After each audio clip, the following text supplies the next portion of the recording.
ഇന്ന് നമ്മൾ നോക്കാൻ പോകുന്നത് എങ്ങനെ ഈസിയായി വീട്ടിൽ തന്നെ കുറച്ച് ചേരുവകൾ വെച്ചത് ചക്ക ഹൽവ ഉണ്ടാക്കുന്നത് എന്ന്.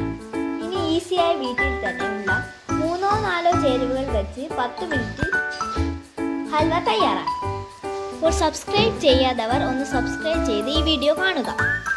ഇനി നമുക്ക് ഈ ഈസി ഹൽവ എങ്ങനെയാണ് വീട്ടിൽ ഉണ്ടാക്കുന്നത് എന്ന് നോക്കാം. ആവശ്യമായ സാധനങ്ങൾ എന്തെല്ലാമാണെന്ന് നോക്കാം. ആദ്യം വേണ്ടത് ഇതുപോലെയുള്ള ഒരു ബൗളിൽ കുരു കളഞ്ഞ ചക്കച്ചുളകൾ. ഇനി വേണ്ടത് ഇതുപോലെ 3 പീസ് ശർക്കര, കശുവണ്ടിയും ബദാം, ആവശ്യത്തിന് വെള്ളവും പശുവിൻ നെയ്യും. ഇനി ഉണ്ടാക്കുന്ന വിധം എങ്ങനെയാണെന്ന് നോക്കാം. ആദ്യം ഒരു മിക്സി ജാറിലേക്ക് ചക്കച്ചുളകൾ ഓരോന്നായി ഇടുക.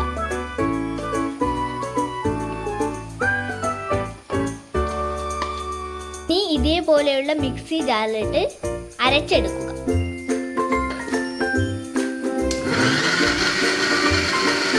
ഇതേപോലെയുള്ള പരുവത്തിലേക്ക് ആക്കിയെടുക്കുക. എന്നിട്ട് ആ മിക്സ് ഒരു ബൗളിലേക്ക് മാറ്റുക.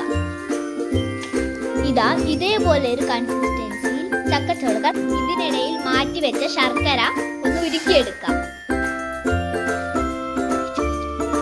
അതിനായി 3 പീസ് ശർക്കര എടുത്ത് ചെറുതായി വെള്ളം ഒഴിച്ചു കൊടുക്കും.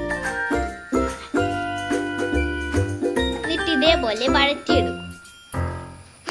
ശർക്കര ചെറുതായി ഉരുകുന്നത് നമുക്ക് കാണാം. ഇങ്ങനെ ഇളക്കിയെടുക്കുക. ഇതിങ്ങനെ ചെറുതായി കുറുക്കിയെടുക്കുക.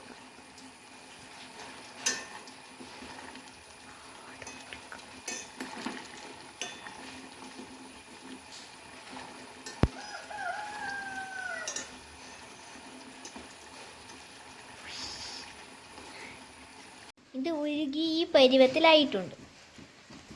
എന്നിട്ട് ഉരുക്കി വെച്ച ശർക്കര നമ്മൾ ഇതേപോലെ അരിച്ചെടുക്കുക. എന്നിട്ട് പാനിലേക്ക് 1 സ്പൂൺ നെയ്യ് ഇട്ട് കൊടുക്കുക.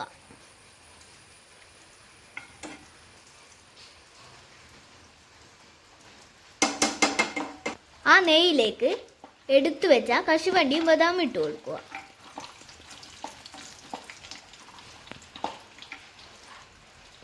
ആദ്യം കശുവണ്ടി വഴറ്റിയെടുക്കുക. വഴറ്റി ഇതേപോലെ ബ്രൗൺ കളറായ ശേഷം എടുത്തു മാറ്റുക.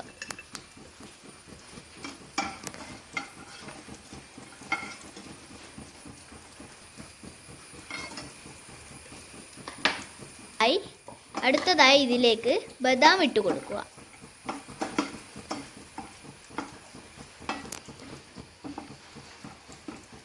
അതും നല്ലവണ്ണം വഴറ്റി കൊടുക്കുക. ഇനി ഈ കശുവണ്ടിയും ബദാമും ഒന്ന് ചെറുതായി അടിച്ചെടുക്കുക.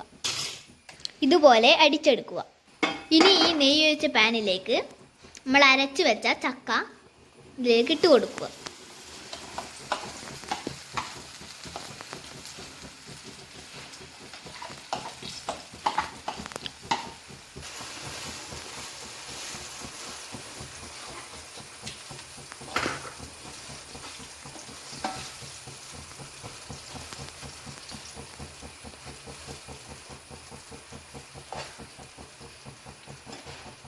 ഇനി അതിലേക്ക് മാറ്റിവെച്ച ശർക്കര ഒഴിച്ചു കൊടുക്കുക.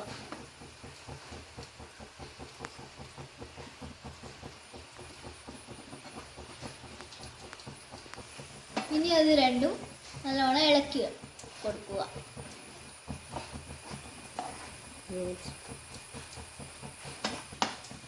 ഇനി ഇത് കുറുകി വരുമ്പോൾ നേരത്തെ അടിച്ചു വെച്ച കശുവണ്ടിയും ബദാമും ഇതിലേക്ക് ഇട്ട് കൊടുക്കുക. നല്ലവണ്ണം കുറുകി വന്നിട്ടുണ്ട്. ഇനി നമ്മൾക്കിത് ഈച്ച് വെക്കാം. ഇനി ഇത് വേറൊരു ബൗളിലേക്ക് മാറ്റുക. ഇതുപോലെ ഒരു പാത്രത്തിലേക്ക് മാറ്റുക. ആ കൂട്ട് ആറിയ ശേഷം ഇതേപോലെ ഒരു പ്ലേറ്റിൽ മാറ്റി വെക്കും.